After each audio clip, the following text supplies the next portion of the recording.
সময়তে আসতে চলেছে নতুন থ্রিলার ওয়েব সিরিজ মরালি, যার পরিচালনায় রয়েছেন সৌভিক মণ্ডল। নারী পাচার চক্রে একটি বাচ্চাও চলে যায় এবং সেই বাচ্চাটি অর্থাৎ মরালিকে কিভাবে সিআইডি ইন্সপেক্টররা উদ্ধার করে সেই নিয়েই এই সিরিজটি। আমি বৈশাখী আজকে চলে এসেছি এই সিরিজটির শুটিং কভারেজে।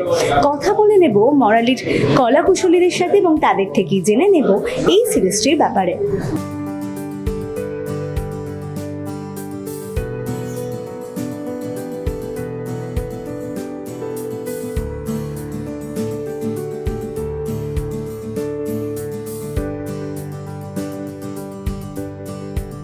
দিকে একজন অফিসার আবার অন্যদিকে একজন মা, তো কি বলবে চরিত্রটা নিয়ে? চরিত্রটা ডেফিনেটলি অনেক শেড রয়েছে এবং সেই জন্যই চরিত্রটা বাছা। আর সৌভিকের সঙ্গে আমার বহু বছরের সম্পর্ক, মানে আমরা একসঙ্গে, আমার ফার্স্ট সিরিজ সৌভিকের সাথে করা বন্য প্রেমের গল্প, এবং এটা সৌভিকের ডিরেকশন। তো অবভিয়াসলি আমার খুবই ভালো লেগেছিল আমার যখন গল্পটা শুনিয়েছিল। তো অনেক শেড রয়েছে, মানে আর ঘটনাটা না খুব রিলেটেবল, মানে এই ঘটনাগুলো আমরা জানতে পারি, পেপারে পড়ি এই ধরনের ঘটনা, এবং তো আমরা সেরকম এরকম একটা ঘটনা নিয়ে ছবিটা, এবং তার প্লটগুলো খুব সুন্দর সাজিয়েছে। অবভিয়াসলি চরিত্রটা মানে স্ক্রিপ্টের গুণেই খুব ইম্পর্টেন্ট হয়ে উঠেছে। কাজের অভিজ্ঞতা কিরকম?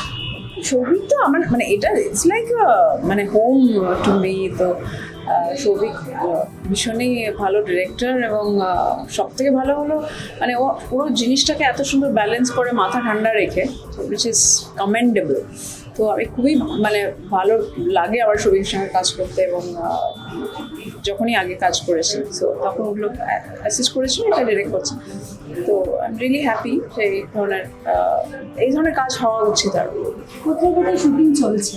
অনেকগুলো জায়গায় আমাদের ইনফ্যাক্ট আউটডোরেও বেশ কিছু শুটিং আছে, সেটা এখন কিছুদিন পরে ওই শিডিউলটা হবে। এখন কলকাতায় রয়েছে বেশ কিছু জায়গা আমরা করছি। মরালি খুব ইম্পর্ট্যান্ট একটা ছবি আজকের জেনারেশনের জন্য, আজকের সমাজের জন্য। এটা খুব শিগগিরই আসতে চলেছে, আমরা এখন শুট করছি। তো যখন আসবে অবভিয়াসলি আপনারা জানতে পারবেন এবং সাথে থাকবেন, দেখবেন।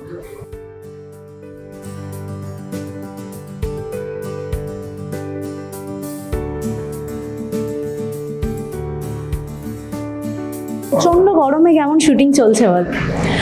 শুটিং করার সময় গরম ঠান্ডা কিছুই মাথায় থাকে না, শুটিংটাই আমি এত এনজয় করি এবং আমরা প্রত্যেকে এত এনজয় করি যে গরম, কষ্ট, ঠান্ডা কিচ্ছু মনে হয় না। মরালিতে তোমার চরিত্রটা কি? সিআইডি অফিসার, আমার সাজ পোশাক দেখেই বোঝা যাচ্ছে, এবং খুব ইন্টারেস্টিং একটা ক্যারেক্টার, এবং সব থেকে বড় কথা গল্পটাই একদম দারুণ একটা গল্প, একদম অন্যরকম একটা গল্প, খুব প্রাসঙ্গিক একটা গল্প। তো প্রত্যেকের খুব ভালো লাগে, মানে প্রত্যেকটা হয় না, প্রত্যেকটা সিনে সিনে মনে হবে যে আরও একটু হলে ভালো হয়, আরও একটু দেখি। তো দারুণ গল্প। বেশিরভাগ সময় তোমাকে ধারাবাহিকেই দর্শক দেখেছে বা তোমার পরিচিতি ধারাবাহিক থেকে, সেখান থেকেই বিভিন্ন ধারাবাহিকের চরিত্র, মানে সেখানে ঘরের বউ, কখনো বিভিন্ন রকম চরিত্র দেখা যায়। তো সেখান থেকে একজন সিআইডি অফিসারের চরিত্র কিভাবে নিজেকে তৈরি করলে? তৈরি করা, আজকে আমার 3rd ডে শুটিং। তো যখন থেকে শুনেছি তখন থেকেই সিনেমা দেখা শুরু করেছি। মানে আমার এরকম একটা চরিত্র করার ইচ্ছে ছিল। কি হয়, অভিনয় করলে তো অনেক রকম চরিত্র করার ইচ্ছে থাকে, তো চরিত্র করার ইচ্ছে ছিল। যখন থেকে আমি শুনেছি এটা করছি, বিভিন্ন ধরনের চরিত্র দেখছি, বিভিন্ন ধরনের চরিত্র করছি, চেষ্টা করছি করার, এবং বাকিটা আমাদের ডিরেক্টর আছেন, তিনি যেরকমভাবে বলছেন আমি তেমনভাবেই করছি। কাজের অভিজ্ঞতা কিরকম? খুব ভালো, আমি বললাম খুব বেশি দিন শুটিং করিনি, 3 দিন, কিন্তু খুবই ভালো মনে হচ্ছে যে এই টিমটার সাথে আমি আগেও কাজ করেছি, প্রত্যেকে এত ভালো, কাজ করতে কোনো রকম কোনো অসুবিধাই হচ্ছে না। এটাই বলার যে একটা দুর্দান্ত গল্প, আপনারা দেখুন, আপনাদের খুব ভালো লাগবে। আর খুব সব থেকে বড় কথা, খুব প্রাসঙ্গিক গল্প, এরকম আমাদের চারিদিকে হচ্ছে। তো আমি যেহেতু অভিনয় করছি, মানে আমি না ফিল করতে পারছি এখন বিষয়টা, যে কি একটা স্ট্রাগলের মধ্যে দিয়ে প্রত্যেককে যেতে হয়। তো আপনারা দেখুন, আপনাদের খুব ভালো লাগবে। দারুণ দুর্দান্ত একটা গল্প, একদম অন্যরকম একটা গল্প।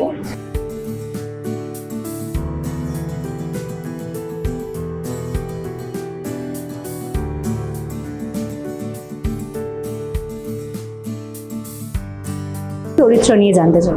আমার এখানে চরিত্র হচ্ছে আমি পরমা, মানে আমাদের তনুশ্রীদির সেকেন্ড অফিসার। আমি নীল চরিত্রটির নাম। আমরা একটা তদন্তেও ভার নিয়েছি, যেটা কলকাতা পুলিশ ডিপার্টমেন্ট আমাদের দিয়েছে, এবং সেটা আমরা তদন্ত করতে করতে একটা জায়গায় গিয়ে পৌঁছে। এই আমরা একটা টিম হিসাবে কাজ করি এখানে, আমি তিতাস এবং পরমা, এই তিনজনের একটা টিম। সেই টিমটাই বিভিন্ন জায়গায় মুভমেন্ট করে।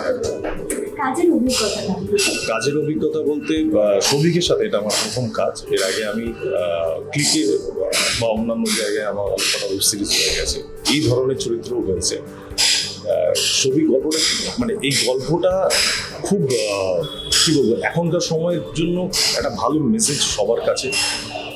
সবাই যাতে একটু ওয়াকিবহল হয় বর্তমান পরিস্থিতি এবং সমাজ যেভাবে চলছে। এবং সৌভিক খুব সাজিয়েছে, এবং সৌভিক শুধু একা নয়, সৌভিকের পুরো টিম, অরিত্র, শাগ্নি, দীপাঞ্জনদা, যারা যারা আছে, প্রত্যেকেই এতটা ভেতরটাই ঢুকে এই বিষয়টাকে নিয়ে ভেবেছে এবং যেভাবে সাজিয়েছে, সুতরাং কাজ করার মধ্যে একটা মজা আছে। দর্শকদের এটাই বলবো যে আপনারা দেখুন, নিশ্চয়ই খবর পাবেন। সবে মাত্র শুরু হয়েছে, বেশি দিন হয়নি আমাদের শুটিং, এখন অনেকটা বাকি আছে। আশা করি মোরালি ভালো লাগবে আপনাদের। সবাইকে বলবো যে দেখে জানাবেন কেমন লাগলো না লাগলো।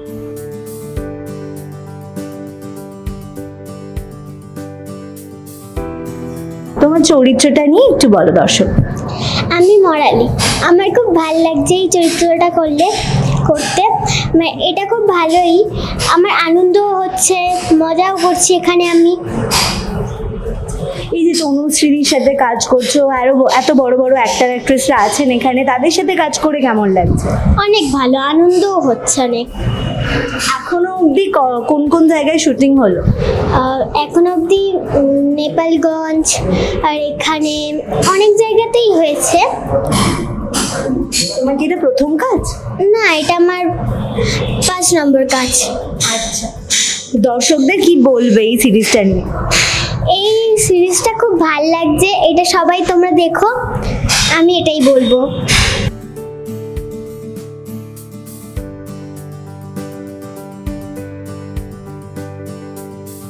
কবির প্রেক্ষাপট তো বহুকাল ধরে যা চলে আসছে সমাজে, সেটাকে একটা টুকরোচিত্র। মূলত আমাদের যেটা ছবির মূল বিষয়, সেটা এক লাইনে যদি বলা যায়, সেটা হচ্ছে হিউম্যান ট্রাফিকিং। একটা বাচ্চা মেয়ের হারিয়ে যাওয়া নিয়ে গল্পটা শুরু হয়, এবং সেটা থেকে আস্তে আস্তে আমরা যখন দেখি, তার হারিয়ে যাওয়াটাকে যখন ট্র্যাক করতে শুরু করে আমাদের সিআইডি টিম, মেনলি ওর যে স্পেশাল অফিসার পরমা মিত্র, যেটা করছে তনুশ্রীদি, সেখান থেকে একটা বড় একটা গ্যাংয়ের আমরা খোঁজ পাই। এবং সেখান থেকে সেইটা থ্রু দিয়ে আমরা পশ্চিমবঙ্গে এবং ভারতবর্ষে যেভাবে মেয়েরা পাচার হয়ে যায়, প্রত্যেকদিন তো প্রায় শয়ে শয়ে মেয়েরা এক জায়গা থেকে আরেক জায়গায় হাত বদল হয়, সেই চিত্রটা উঠে আসে এই ছবির মধ্যে। দর্শকদের বলবো যে এই ছবি শুধুমাত্র ছবি বানানোর জন্য একটা বিষয়কে বেছে নেওয়া নয়, সমাজের যে আসল চিত্র, যে একটা জোন সমাজের, সেই জোনটাকে কোথাও একটু হাইলাইট করে একটু দাগিয়ে দেওয়া, যে পাশের বাড়ির মেয়েটা বা পাশের পাড়ার মেয়েটা কেমন আছে, এবং তাকে বেশ কিছুদিন দেখা যাচ্ছে না, সে আদতে কী করছে, কোথায় যাচ্ছে, সেইটা একটু যদি সবাই একটু খোঁজ খবর নিই, সবাই একটু সেই মেয়েটার জন্য চিন্তা করি, তাহলে হয়তো আর একটা মেয়ে হারিয়ে যায় না, কখনো সে তার বাবা মার কোল থেকে হারিয়ে যাবে না, সেইটাই। আমরা শ্যুট করছি সিআইডি হেডকোয়ার্টার্সের সিনগুলো। আমি প্লে করছি IG CID, inspector general CID Dibakar Sanyal. আমার এই টিমে special investigation officer anti human trafficking সেলের পরমা মিত্র, যে তনুশ্রী, যাকে তোমরা দেখলে ইন অ্যাকশন। মানস মুখার্জি আছে, যে সিআইডি টিমের অফিসার, এবং তিতাস ক্যারেক্টার করছে সিঞ্জিনী চক্রবর্তী। তো আজকে খুব ইন্টেন্স সিনসগুলো আমাদের হলো এখানে, যেগুলো সিআইডির টিমটা ব্রিফিং হচ্ছে এবং ট্রাফিকিং নিয়ে হচ্ছে। এটা একটা অত্যন্ত serious subject, human trafficking, specially girl child এবং উইমেন্স ট্রাফিকিং নিয়ে। I think Parama is doing a fantastic job. একটা অত্যন্ত দুর্দণ্ড প্রতাপ অফিসার ইনচার্জ, উনি বিভিন্ন রকমের এগুলো আনরাভেল করছেন, আর আমি হচ্ছি টিম ইনচার্জ যে এই টিমটাকে লিড করছে to find out the criminals.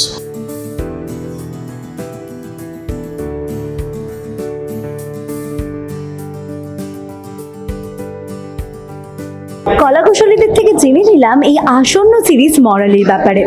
আপনি থ্রিলার ধর্মী এরকম সিরিজ দেখার জন্য কতটা এক্সাইটেড থাকেন আমাদের কমেন্ট করে জানাতে একদম ভুলবেন না। আমাদের ভিডিওটা কেমন লাগলো সেটাও অবশ্যই আমাদের কমেন্ট করে জানাবেন।